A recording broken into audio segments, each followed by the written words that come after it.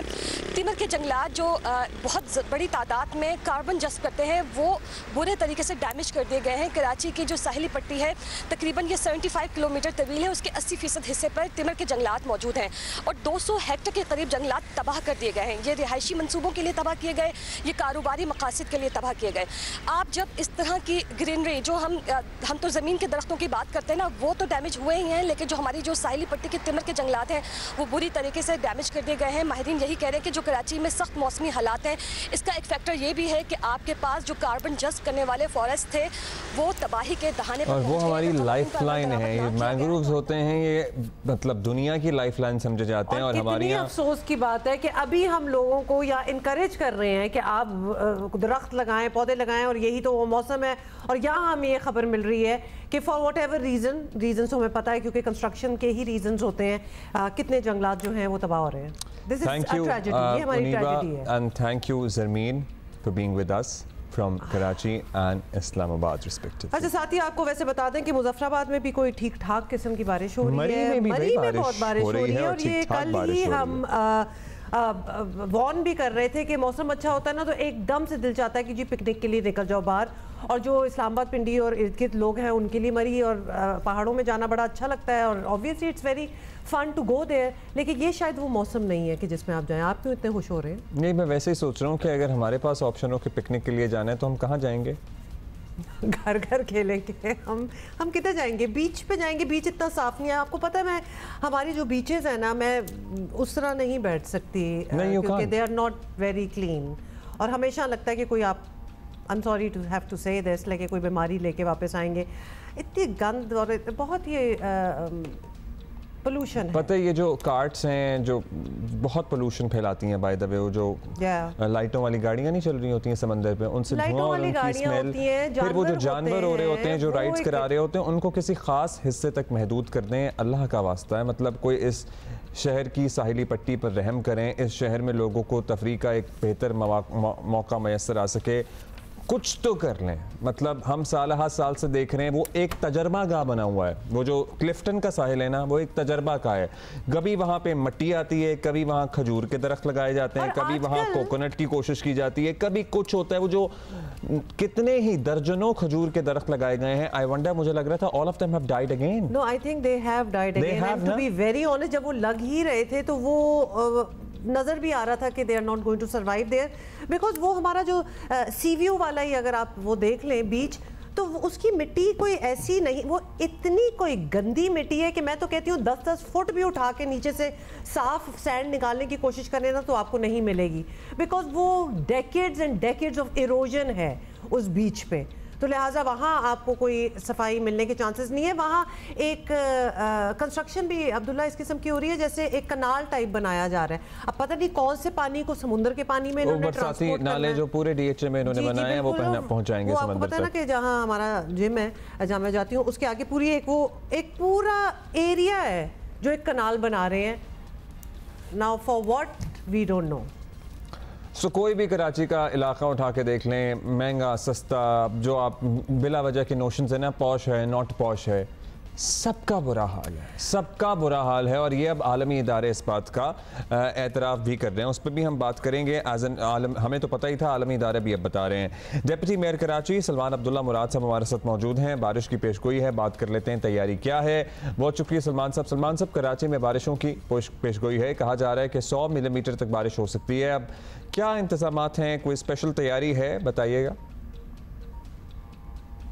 جی, monsoon کے حوالے سے جیسے ہی الرٹ جاری ہوئی تو اس دوران ہی کے ایم سی کی جانب سے ایمرجنسی نافذ کر دی گئی تھی. نالوں کی صفائی پچھلے 20 جون سے شروع ہو چکی ہے. تمام نالوں جتنے بھی کے ایم سی کے ڈومین میں نالے ہیں ان کی صفائی کا کام آج کے دن تک چل رہا ہے. اور لیبر مینول بھی لگی ہوئی ہے, مشینری کے ذریعے بھی صفائی کی جا رہی ہے. اور کہیں ہمیں یہ بھی اطلاع ملی ہے کہ جو چوکنگ پوائنٹ ہیں ان کو چوک کرنے کے لیے بوریاں ڈال کے بند کیا گیا. پچھلے دنوں ایک واقعہ پیش ہے تو میئر صاحب نے جا کر خود وہاں وزٹ کیا اور فل فور ایکشن لیتے ہوئے اس نالے کے جو چوکنگ پوائنٹ کو چوک کیا گیا تھا اسے ری اسٹور کر کے ان کو نکال کر پھر دوبارہ جو ہے اس پانی کی روانی کو کلیئر کرنے کے لیے وہاں مشینری لگائی گئی تھی. تو اس طریقے سے بھی شہر کو نقصان پہنچانے کی کوشش کی جاتی ہے. اس سے انفراسٹرکچر کو نقصان ہوتا ہے اور اربوں کروڑوں روپے خرچ کی جاتی ہے نالوں کی صفائی کے لیے. مگر جس طریقے سے جو لوگ کچرا اوپن نالوں میں پھینکتے ہیں اس سے شہر کے انفراسٹرکچر کو نقصان ہوتا ہے اور پانی کے فلو رک جاتی ہے. جہاں پانی کی چوکنگ پوائنٹ کو چوک ہونے کی وجہ سے انفراسٹرکچر کو نقصان پہنچا ہے. اور مینولز کورز وغیرہ ڈپیوٹ کر دیے گئے ہیں.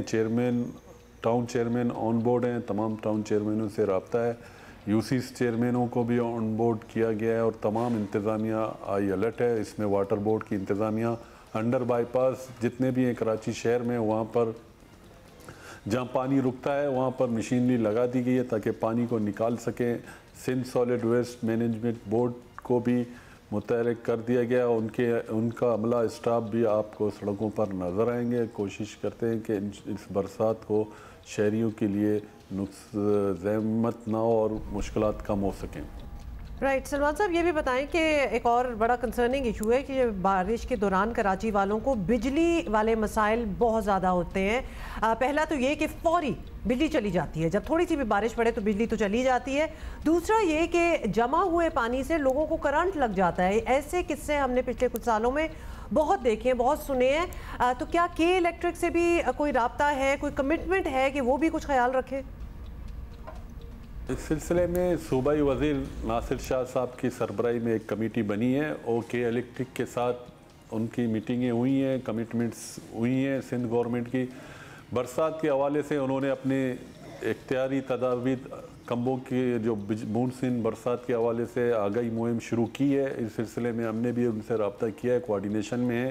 کہیں ایسے واقعات ہوئے ہیں مگر اب کے الیکٹرک نے اپنے کمبوں کے ساتھ ارتھ کنیکٹ کیا ہوا ہے تو اس سے اس خطرات میں کمی آئے گی, کیونکہ پہلے ارتھ نہ ہونے کی وجہ سے برسات میں کرنٹ کا یہ لگنے کے یہ واقعات پیش آتے تھے. اس سلسلے میں کے الیکٹرک انتظامیہ سے رابطے میں ہیں اور شہریوں سے بھی میں یہ ریکویسٹ کرتا ہوں کہ برسات کے دوران آپ کمبوں کو یا کھلے تاروں کو ہاتھ نہ لگائیں, کیونکہ ہو سکتا ہے اس میں کرنٹ موجود ہو. مگر اس سلسلے میں کے الیکٹرک کے ساتھ سندھ گورنمنٹ کی کوارڈینیشن میں ہے. ناصر شاہ صاحب کی سربراہی میں ایک کمیٹی بنی ہے, وہ ان سے کوارڈینیشن میں بھی ہیں لوڈ شیڈنگ کے حوالے سے کے الیکٹرک کے ایشوز پر. چلیے جی, شکریہ آپ کا. لیکن ہوپفلی یہ کوارڈینیشن جو آپ کر رہے ہیں یہ کارگر ثابت ہو اور لوگوں کو ذرا سی بارش کے بعد بجلی کی بندش کا سامنا نہ کرنا پڑے, کیونکہ وہ ایکچولی موسم کا مزہ کرکرا ہی تب ہوتا ہے جب آپ کے گھر پہ بجلی آنا بند ہو جائے. مطلب even if you want to enjoy the rain and the weather and everything, you cannot, because while you are enjoying one thing, the other thing is not working. مطلب جو پہلے چیز کام کر رہی تھی بجلی اگر آپ کے پاس تھی تو جیسی بارش ہوئی آپ اس کو انجوائے کرنا سٹارٹ ہو گئے. مطلب بیسکلی دو خوشیاں ساتھ نہیں آپ کو مل سکتی. مطلب کتنی ٹریجڈی ہے یہ, کیا کہیں کہ ہمارے شہر میں, خطے میں, کہ ہم موسم انجوائے کرنا شروع ہوتے ہیں تو ہمارے سر پہ سے بجلی چلی جاتی ہے. ہمیں پک اینڈ چوز کرنا پڑتا ہے ہمارے کیا خوشیاں ہیں, کیا ہم کر سکتے ہیں. We have to pick and choose because ایک تو چیز خراب ہوتی ہے which is sad. In any case اس پہ ہم نہیں ڈویل کریں گے کیونکہ اچھی خبر ہے ہمارے پاس. اچھی کو تو ہم جلدی سے بتا دیتے ہیں نا. تو وہ خبر یہ ہے کہ ایشین انڈر 18 والی بال چیمپئن شپ میں پاکستان نے انڈیا کو آؤٹ کلاس کر دیا ہے بھائی. گرین شرٹس نے شاندار, ہمارے بچوں نے کھیل پیش کیا ہے اور 3-0 سے کامیابی سمیٹی ہے. اسکور ان کا رہا بڑا ہی زبردست, 25-20, 29-27, 25-15. یس, یہ رہا. اور آج ہمارا مقابلہ ہوگا کویت سے اور انشاءاللہ ہم یہ بھی جیتیں گے. So yeah you know I was thinking the other day کہ ہمارے اسٹریٹ فٹ بالرز ہوں یا ہمارے ینگ بچے ہوں نا, ٹیلنٹ جو ہم کہتے ہیں نا کمی نہیں ہے, دے ریئلی پرفارم ویل. مطلب ہمارے اسٹریٹ فٹ بالرز اگر دنیا کی فٹ بال نیشنز کو جا کے ہرا دیتے ہیں تو کیا ہے کہ وہ اس ایج کے بعد نہیں ہرا پاتے. وہی تو ساری بات ہے. اور کتنی بار ہم نے بات بھی کی ہے, ہمارے شو پہ بھی آئے ہیں. وہ را ٹیلنٹ ہے, وہ تو بہت ہوتا ہے, لیکن اس کے بعد اس کو بہت ضرورت ہے کہ اس کو کنورٹ نہیں ہوتا نا. وہ ہمارا را ٹیلنٹ تھا, ہم نے دنیا کو دکھا دیا. ہمارے بچے جو گلی سے اٹھ کے گئے ہوئے ہیں وہ فٹ بال پلینگ نیشنز کو جا کے ہرا رہے ہیں. لیکن عبداللہ آپ کو پتہ ہے نا, وہ بھی کچھ سال کے لیے ہوتے ہیں, اس کے بعد then they have no future. اس کے بعد آگے وہی تو میں کہہ رہا ہوں, ایون اگر وہاں سے ان کو پکڑ کے گروم کیا جائے تو ہم ایک زبردست مقام پہ. اور آپ ان ینگسٹرز کا سوچیں جو ایک دفعہ وہ سکسیس دیکھ لیں کہ اپنے را ٹیلنٹ پہ, اور obviously پھر ایک ایکسپیکٹیشن ہوگی کہ ہم پہ ذرا مزید کوئی کام ہوگا, لیکن then they are nowhere. یہ بہت ٹریجک بات ہے. This can break a lot of people. اچھا جی, کل ہم نے بہت سے واقعات کی ایسی بات کی تھی جہاں پر آج بھی 2024 میں بھی کہیں نانا اپنی نواسی کو مار رہا ہے, کہیں کوئی ٹانگیں کاٹ رہا ہے, کہیں کوئی گلا دبا رہا ہے, ایٹسیٹرا ایٹسیٹرا.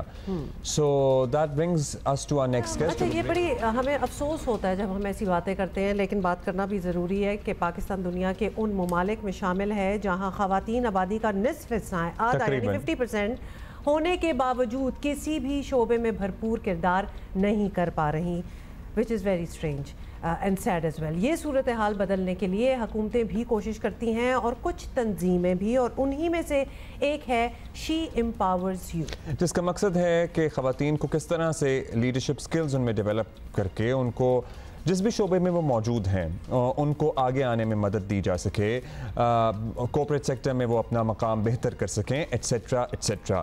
ہیرا شاہ ہمارے ساتھ موجود ہیں جو کہ فاؤنڈر ہیں She Empowers You کی, اور ان سے ہم جانیں گے کہ ان کا یہ جرنی کیسے شروع ہوا اینڈ آج کل یہ کیا فوکس کیے ہوئے ہیں. ہیرا گزشتہ کئی برسوں سے سعودی عربیہ ریاض میں مقیم ہیں اور وہاں پہ انہوں نے ٹرانزیشن تبدیلی ہوتے ہوئے دیکھی ہے. ایبسلیوٹلی, یہ بڑی فیسنیٹنگ بات ہے. ہیرا, thank you so much for joining. بڑا امپورٹنٹ کام بھی آپ کر رہی ہیں, لیکن the fact that you have come from Saudi اور وہاں ہم نے ڈرامیٹک اینڈ ڈراسٹک چینجز دیکھے ہیں. وی کین اونلی وش کہ ہمارے ہاں بھی ایسے ہو سکے. کیا کہیں گے آپ؟ سب سے پہلے صباح الخیر, صباح النور اینڈ صباح العسل. دس از ہاؤ وی سے صباح الخیر ان عربک, یعنی آپ کی صبح بہت اچھی ہو, نور جیسی ہو اور ہنی جیسی ہو. تو سب سے پہلے میں آپ کا شکریہ کروں گی کہ thank you for having me here and for having this conversation, کیونکہ میرے خیال میں سے سب سے ضروری اہم چیز ہوتی ہے کسی ٹاپک پہ بات کرنا اور اس کے اوپر فوکس کرنا اور تھوڑا سا انالائز کرنا. کہ جو آپ نے سوال کیے ہیں بڑے ویلڈ ہیں, بہت اچھے ہیں, اور بالکل میں آپ کو ان کا جواب دیتی ہوں. سعودی عربیہ میں کچھ 15 سال سے ہوں, اور جب میں وہاں پہ گئی تھی تو ہم امپاورمنٹ کے بارے میں تو بالکل بات نہیں کر سکتے تھے. ویمن امپاورمنٹ کے اس کے اوپر تو بالکل بات نہیں کر سکتے تھے. اور میرا تعلق میڈیا سے, انفیکٹ جیو از مائی آلما میٹر. میں کہوں گی کہ میں نے اپنے کریئر کا شروعات جو تھی وہ جیو ٹی وی کے ساتھ کی تھی. Thank you very much. 2004 کی بات کر رہی ہوں میں. تو جہاں تک آپ نے یہ سوال کیا, دیکھیں سب سے پہلے ہے آگاہی, یعنی انڈرسٹینڈنگ ہو کہ کیا ہمیں اپنی زندگی میں کس چیز کی ضرورت ہے, ٹھیک ہے. اور دوسری چیز یہ آگاہی آتی اس وقت ہے جب آپ کے اندر آپ اپنی لائف دیکھ رہے ہوتے ہیں اور آپ محسوس کر رہے ہوتے ہیں کہ کوئی چیز یا آپ کی اپنی ذاتی زندگی میں ہو رہی ہو